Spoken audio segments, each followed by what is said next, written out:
얼마 전에 읽었던 책 하나를 소개합니다. 김형석 교수님이 지으신 100년을 살아보니 라고 하는 책입니다. 이분이 올해가 100세가 되셨고 연세대학교 또 철학과 교수 하셨던 분이시면서 독실한 크리스찬이십니다. 이분이 100세를 살아보고 100년을 살아보고라고 하는 책을 짓고 나서 그 책 내용과 인터뷰의 내용을 제가 여러분에게 소개합니다. 한 기자가 물었습니다. 100년을 도대체 어떻게 살아오셨습니까? 했더니 이분이 이런 대답을 하셨어요. 나는 사랑하기 위해서 지금까지 살아왔습니다 라고 대답을 했습니다. 아주 철학자답지요. 그 다음 질문이 중요합니다. 어떻게 사는 것이 잘 사는 것입니까? 선생님, 이렇게 물었더니 이런 대답을 했습니다. 오래 사는 것이 잘 사는 게 아닙니다. 연금을 쌓아놓고 부유하게 건강하게 사는 것이 잘 사는 것이 아닙니다. 신의 섭리 안에 사는 것이 잘 사는 것입니다 라고 대답을 했다는 거예요. 철학자다운 대답이죠. 신의 섭리 안에 사는 것이 잘 사는 것입니다. 여기서 말하는 섭리라는 것은 무엇입니까? 라고 물었더니 은총의 경험이라고 말했다는 거예요. 하나님이 나에게 베풀어 주신 수많은 은총들이 있어요. 그것을 이건 하나님이 주신 것이구나. 그것이 구원이든 내 삶 속에 사소한 어떤 은총이든 그것을 깨달으면서 이것은 하나님이 주셨구나. 참 감사하다.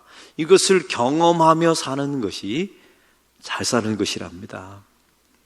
저는 이 김영석 교수의 이야기를 들어가면서 이게 영생이라는 의미와 동일하다라는 생각을 갖게 됩니다.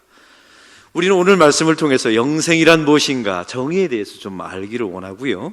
두 번째는 누구에게 영생을 주시는가, 그리고 세 번째는 영생은 도대체 언제부터 누리는 것인가. 우리가 세상 사람들이 말하는 영생은 이런 의미를 가지고 있어요. 죽지 않고 사는 것, 또한 죽음 이후에 부활해서 영원히 죽지 않는 상태를 세상 사람들은 영생이라고 말합니다. 여러분은 영생 무엇이라고 생각하십니까? 우리 예수님께서 가장 중요한 것은 예수님께서 영생을 뭐라고 말씀하셨느냐가 가장 중요해요. 오늘 본문의 3절은 영생, 예수님이 말씀하시는 영생은 이런 것이랍니다. 우리 다 같이 3절을 읽겠습니다. 영생은 곧 유일하신 참 하나님과 그가 보내신 자 예수 그리스도를 아는 것이니이다. 아멘. 오래 사는 것이, 죽지 않고 부활하여 영원히 사는 것이 영생이라고 예수님께서 말한 적이 없어요. 우리 예수님께서 영생은 하나님을 아는 것과 그 하나님, 그가 보내신 예수 그리스도를 아는 것이 영생이다 라고 말씀하셨어요. 여러분, 이게 도대체 무슨 의미일까요? 우리 예수님께서 자기 자신을 이렇게 표현하시는 경우가 성경에 참 많습니다. 그때 예수님께서 자기 자신을 표현하실 때 예수 그리스도라고 표현하는 것은 오늘 성경밖에 없어요. 그러니까 요한복음 17장에 유일하게 예수 그리스도를 아는 것이다 라고 유일하게 말했습니다. 여기서 그리스도라고 하는 단어는 메시아라는 단어입니다. 다시 말하면 메시아이신 예수님이 오신 절대적인 이유를 아는 것이 영생이다, 이런 의미였던 거예요. 영생이라는 것은 무엇입니까? 죽지 않고 오래 사는 것이 아닙니다. 부활 후에 영원히 존재하는 것, 그런 의미가 아니에요. 성경이 말씀하시는 영생이라는 것은 하나님께서 우리를 창조하셨죠. 순종하도록 창조하셨어요. 하나님께 영광 돌리도록 창조하셨어요. 그리고 하나님의 목적에 합당하도록 살도록 창조하셨습니다. 이런 모든 사람이 죄를 범함으로 하마르티아, 타켓에서 벗어났죠. 그래서 우리는 영생이라는 것은 무엇입니까? 그 하나님께서 우리를 창조하신 목적에서 벗어났다. 그러므로 나는 죄인임을 아는 데서부터 영생은 시작합니다. 또한 우리가 죄인임을 알아요. 그 죄인임을 아는 자에게 찾아오는 것은 하나님의 심판과 진노밖에 없다는 사실을 아는 것이 영생의 시작입니다. 그리고 나의 구원에 내가 스스로 무엇인가를 할 수 없는 존재임을 아는 것, 나의 구원에 내가 기여한 바가 전혀 없다는 사실을 아는 것이 영생의 시작입니다. 그리고 오직 예수 그리스도만이 이 땅에 오셔서 나를 위해서 십자가에서 죽으셨어요. 그 대속만이 나를 유일하게 구원할 수 있는 길임을 아는 것, 그것이 영생의 시작입니다. 예수님께서 십자가에서 죽으시고 그 죽으신 그 예수님의 의가 나에게 의로 전가되었음을 아는 것이 영생의 시작이에요. 우리는 이런 구원을 받았음에도 불구하고 죄를 짓고 있죠. 그럼에도 불구하고 하나님께서 만세전부터 예정하시고 선택된 당신의 백성을 반드시 당신의 백성으로 만들어 가실 것임을 아는 것, 이게 영생입니다. 그리고 내 인생 전체가 하나님의 섭리 안에 있고 매일매일, 아니 나의 현재의 삶 속에서 그 하나님께 순종함으로 하나님의 나에게 주신 은총을 날마다 경험하며 사는 것, 이게 영생이랍니다. 이게 예수 그리스도를 아는 것의 의미예요. 할렐루야. 여러분, 영생이라는 것은 우리가 무엇인가를 해서 얻어지는 결과가 아니었던 겁니다. 만세전부터 하나님께서 예정하시고 선택된 백성을 이렇게 만들어 가시는 거예요. 어떻게 해요? 하나님과 그가 보내신 예수 그리스도를 알게 만드는 거예요. 어떻게 합니까? 우리가 죄인임을 압니다. 시시각각 다가오는 하나님의 심판과 진노가 있다는 사실을 알아요. 그리고 나의 구원에 기여한 바가 없다는 사실을 나는 압니다. 할렐루야. 우리는 알아요. 그리고 예수님만이 절대적으로 구원의 절대적인 필요성, 그분만이 나를 구원하신다는 사실을 우리는 알아요. 우리는 그럼에도 죄를 지어가지만 결국 하나님께서 당신의 백성으로 나를 만들어 가실 것임을 나는 분명히 알아요. 그리고 하나님의 섭리 안에서 그 은총을 누리며 사는 존재임을 나는 압니다. 하나님께서 우리를 이렇게 만들어 가시는 거예요. 여러분, 이것이 영생이라고 말씀하십니다. 우리가 무엇인가를 해서 얻을 수 있는 게 아니었던 거예요. 그럼 오늘 말씀에 보면 그 영생을 누구에게 주실까요? 도대체 이런 귀한 영생을 누구에게만 주실까요? 오늘 성경은 2절은 이렇게 말씀합니다. 다 같이 읽겠습니다. 아버지께서 아들에게 주신 모든 사람에게 영생을 주게 하시려고 만민을 다스리는 권세를 아들에게 주셨음이시로다. 아멘. 영생을 누구에게 주신다고요? 아버지께서 아들에게 주신 사람에게만 영생을 주신답니다. 우리가 무엇인가를 노력하고 선행을 베풀어서 영생을 얻는 존재가 아니라는 겁니다. 만세전부터 하나님께서, 그 아버지가 하나님께서 당신의 아들 예수 그리스도에게 맡겨준 사람, 그 사람에게만 영생을 주신대요. 영생을 무엇인지 깨닫게 해주신다는 겁니다. 예수 그리스도를 알게 만드세요. 호세아 선지자를 보세요. 이 호세아 선지자는 아주 이스라엘 백성들에게 독서를 퍼부었던 선지자 중에 하나입니다. 이유가 있어요.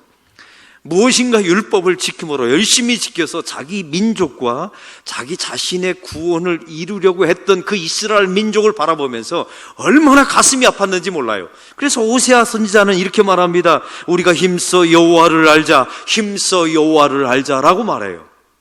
너희가 더 선행을 행하거라, 율법을 더 완벽하게 지켜라 라고 말하지 않았어요. 힘써 여호와를 알자. 어떤 여호와입니까? 하나님을 알고 그가 보내신 예수 그리스도를 알면 죄인임을 알아요. 심판이 있다는 사실을 알죠. 스스로 구원할 수 없다는 사실을 알아요. 그리고 오직 예수님의 절대적인 필요성을 압니다. 그리고 죄를 지었음에도 불구하고, 짓고 있음에도 불구하고 하나님이 우리를 결국 하나님의 백성으로 만들어 가실 것임을 알아요. 그리고 하나님의 섭리 안에서 그 은총을 날마다 경험하며 살고 있다는 사실을 알아요. 이게 여호와를 힘써 알자라는 말씀의 의미입니다. 예수님 당시를 보세요. 바리새인과 서기관과 제사장들을 보세요. 이 사람들은 무엇을 해서 영생을 얻으려고 했던 사람들의 인물들이에요. 율법을 열심히 지켜서 영생을 얻으려 했어요. 제사를 열심히 드려서 구원을 얻으려 했던 사람이었단 말이에요. 여러분, 그래서 성경은 본래 하나님께서 성경과 율법을 주신 이유가 무엇입니까? 완전히 지키라고 주신 것이 아니에요. 성경과 율법을 주신 것은 우리가 완전히 지킬 수 없음을 알라고 주신 겁니다. 할렐루야. 지킬 수 없다는 사실을 알아요. 그걸 아는 사람이 고백하는 게 있어요. 이래서 예수님의 절대적인 필연성을 우리는 그제서야 고백하게 되죠. 여러분, 이 순간에 예수님을 아는 겁니다. 이게 영생이래요. 무엇인가를 해서 얻어지는 행위의 결과가 아니었던 겁니다. 누가복음 10장에 보면 선한 사마리아 비유가 나옵니다.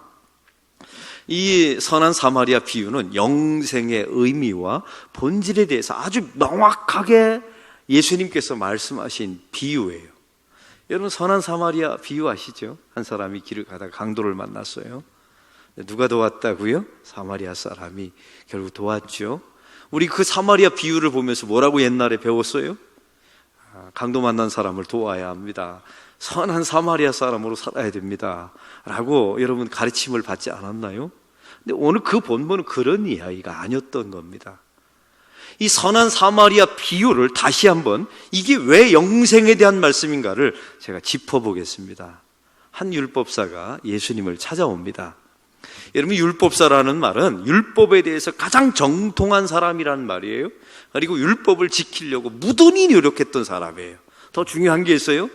율법을 지킴으로 자기 자신의 구원과 영생을 얻을 것이라 확신했던 사람이에요. 이런 한 율법사가 예수님께 찾아와서 시험합니다. 예수님, 무엇을 하여야 영생을 얻겠습니까? 라고 묻습니다. 여기 영생이라는 단어가 도대체 나오죠? 사실은 질문 자체 접근이 잘못되었어요. 무엇인가를 해서 영생을 얻겠다고 도전해 온 거예요. 시험한 거죠. 그래서 성경은 시험하였다라고 나와 있어요. 예수님께서 그 율법사에게 물으십니다. 네가 그렇게 잘한다고 말하는 성경에는 뭐라고 써 있더냐? 이때 율법사가 대답합니다. 예수님, 영생이라는 것은 마음과 뜻과 목숨과 뜻을 다하여 하나님을 사랑하고 내 이웃을 내 몸처럼 사랑하면 된다고 말씀하셨습니다 라고 대답해요. 우리 예수님께서 대답하십니다. 잘 알고 있다. 그대로 행하라. 그러면 이룰 것이다. 얻을 것이다 라고 말씀하세요. 여러분, 이 말씀의 뜻은 맞다, 하나님을 절대적으로 마음과 뜻과 목숨과 뜻을 다하여 사랑해요, 이웃을 내 몸처럼 사랑하면 영생은 얻을 것이다, 이 말씀이 아니에요. 이 말씀은 비꼬는 말입니다. 네가 정말로 하나님을 내 마음과 뜻과 목숨과 뜻을 다하여 사랑할 수 있다고 한번 해봐라. 되는지 안 되는지. 내 이웃을 내 몸처럼 정말로 사랑한다고 한번 해봐라.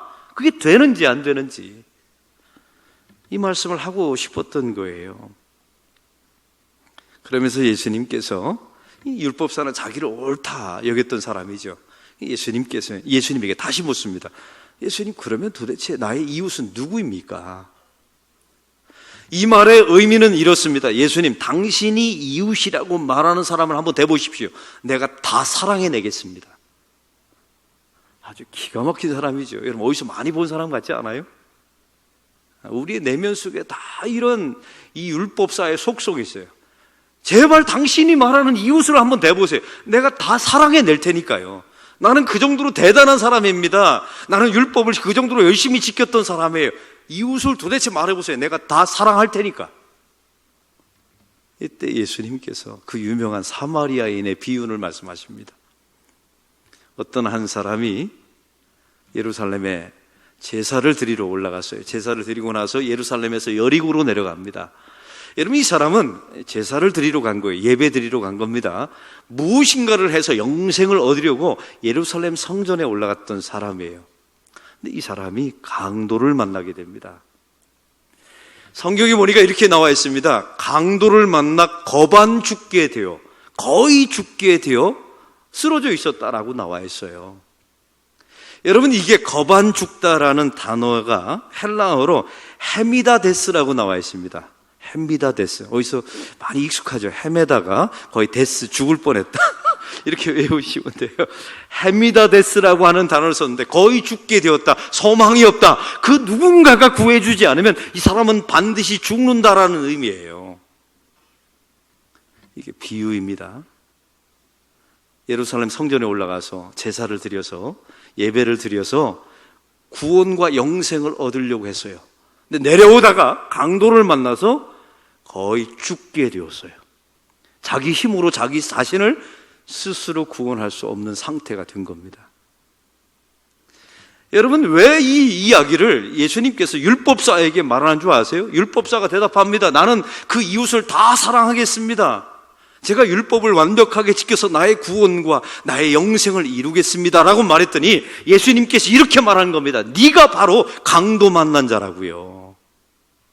누구한테 강도당했습니까? 율법주의와 세상과 이런 것들로 인해서 이 사람이 강도를 당한 거예요.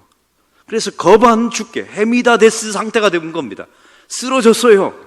거반 죽게, 완전히 죽게 된 거예요. 이 말의 뜻은 내가 하나님 앞에 나가서 율법과 지키고 제사를 드린다고 해서 그것으로 인해서 구원받는 것은 아니다. 봐라, 헤미다데스 상태가 되지 않았느냐?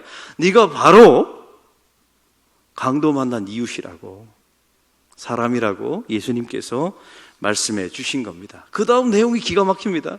제사장이 지나갔으나 그냥 지나가고 레위인이 지나갔으나 그냥 지나갔다고 말씀했어요. 제사장은 누구를 대표하는 인물입니까? 율법과 제사를 대표하는 인물이에요. 레위사람도 마찬가지입니다. 제사와 율법을 상징하는 인물들이에요. 그들이 그냥 지나갔어요. 왜요? 그 사람을 구주해 줄 수 없으니까요. 여러분, 이 본문의 상황은 이렇습니다. 예루살렘에서 순례 계획을 마치고 내려가다가 많은 사람들이 강도를 당했어요. 그래서 많은 사람, 이 당시 풍습은 이렇습니다. 절대로 말에서 내리질 않았답니다. 왜냐하면 내리면 강도를 당하니까. 또 한 가지, 무리를 지어서 가지 혼자 가는 법은 없대요. 왜? 강도를 당하니까요. 근데 한 사람이 강도를 만나서 거반, 헤미다데스, 거의 다 죽게 되었어요. 스스로 자기 자신의 생명을 살릴 수 없는 상태가 되었어요. 율법을 상징하는 제사장은 그냥 말 타고 지나갔다 합니다. 율법은 그를 구원해 주지 못했다는 이야기였던 거예요. 그 사람이 그토록 제사 드렸던 레위 사람이 제사를 수종드는 사람들 아닙니까? 그 제사가 그 강도 만난 사람을 구원해 주지 못했다는 이야기입니다. 근데 한 사람이, 사마리아 사람이 지나가는데 그가 구해줬다는 말씀이에요. 이 사마리아 사람은 누구입니까? 이 바리새인과 서기관과 사두개인과 이 제사장들의 원수입니다. 왜? 혈통이 피가 섞였잖아요. 그래서 얼마나 무시받는 사람, 종족입니까? 이 사마리아 사람. 사실은 율법주의자, 형식주의자들의 원수는 누굴까요? 은혜예요, 은혜.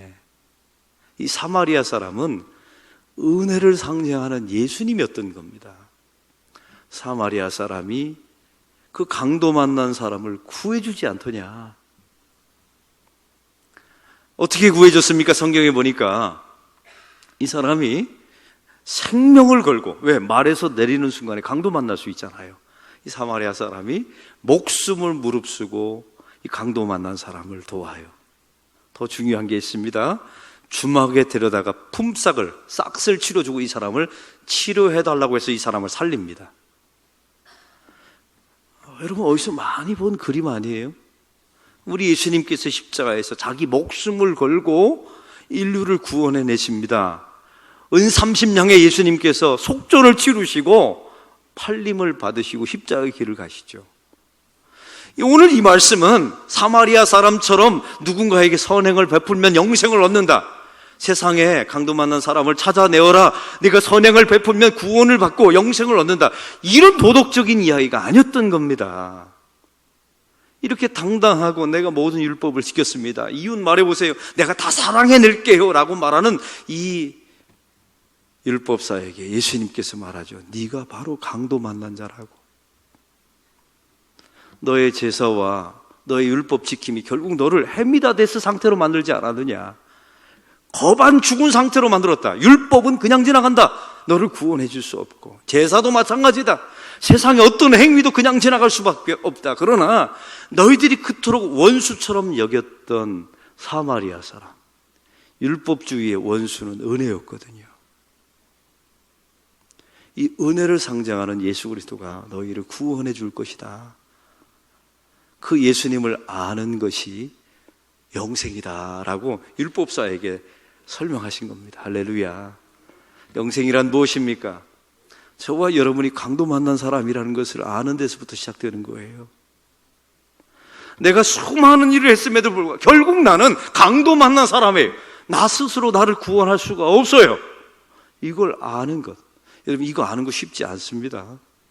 아버지께서 아들에게 주신 사람만 이걸 알아요. 그리고 결국 내 앞에 율법이 그냥 지나갑니다. 제사가 그냥 나를 구원해 주지 못했다는 사실을 알아요. 아무나 아는 게 아니에요. 아버지께서 아들에게 주신 자만 이걸 알아요. 그리고 그 율법주의의 원수였던 은혜, 예수 그리스도가 결국 그를 살려내십니다. 속전을 치르고 말이죠. 이게 영생이라고 성경은 말씀합니다. 영생은 죽은 후에, 부활 후에 영원히 사는 것이 아니에요. 영생은 지금 이 자리부터 우리가 누리며 살 수 있어요. 어떻게 해요? 이런 예수님을 알면 되니까요. 할렐루야. 그래서 예수 믿는 사람은 세상이 좀 어려워도 영생을 누리며 사는 당당한 하나님의 백성이 될 줄로 믿습니다. 우리 11월 첫째 주는 새생명 전도 축제입니다. 오늘 작정을 할 거예요. 저는 누구를 지금 작정했냐면 저 앞에 있는 전기공사 사장님을 제가 작정했어요. 공을 엄청 들이고 있습니다. 마침 어제 마당에 갔는데 아저씨가 밖에 나와 있더라고요. 유인해서 저희 카페로 모셔서 빵 3개 사드리고 그다음에 커피 그 아내분과 함께 드시라고 2잔을 사드리면서 이야기를 나눌 시간이 있었어요. 이야기를 나누는데 이분이 이런 이야기를 하는 겁니다. 자랑을 하는데 자기가 그 가난했을 때부터 아시죠? 여러분 옛날에 저 앞에 그 찌그러져 가는 집에서부터 전기공사 시작해서 저 큰 5층짜리 건물의 주인이 되고 엄청난 터를 갖게 된 거예요. 이분이 이런 말을 했어요. 목사님, 저에게는 지금이 천국입니다. 이보다 더 좋을 수는 없습니다. 이런 말을 하더라고요. 제가 속으로 기도했습니다. 하나님, 당신은 강도 만난 자입니다. 이분이 왜 제가 이런 기도 제목이 나왔냐면 얼마 전에 몇 달 전에 만났는데 이러시는 거예요. 이분이 닭 300마리를 삶아서 지역사회 어려운 사람들을 1년에 2번이나 먹여요. 대단한 사람이죠. 이분이 저에게 무슨 말을 했다고요? 목사님, 이 정도 하면 저 같은 사람 천국 가는 게 확실하죠? 그러더라고요. 이 정도 하면 영생을 얻는 게, 목사님이 말하는 영생을 얻는 게 확실하죠? 말하더라고요. 제가 속으로 꿈을 깨십시오. 영생은 그렇게 얻어지는 게 아닙니다. 당신은 강도 만난 자입니다.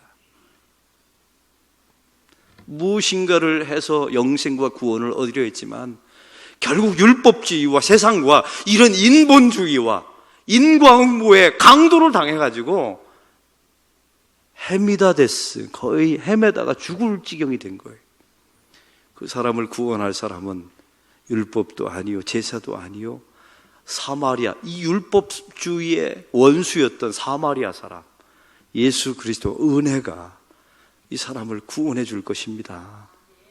이런 기도 제목이 있어서 제가 초청을 했어요. 이번 11월 첫째 주일날 꼭 오시라고 했더니 2 아들과 아내와 4명이 오겠다고 저한테 반드시 약속을 했어요.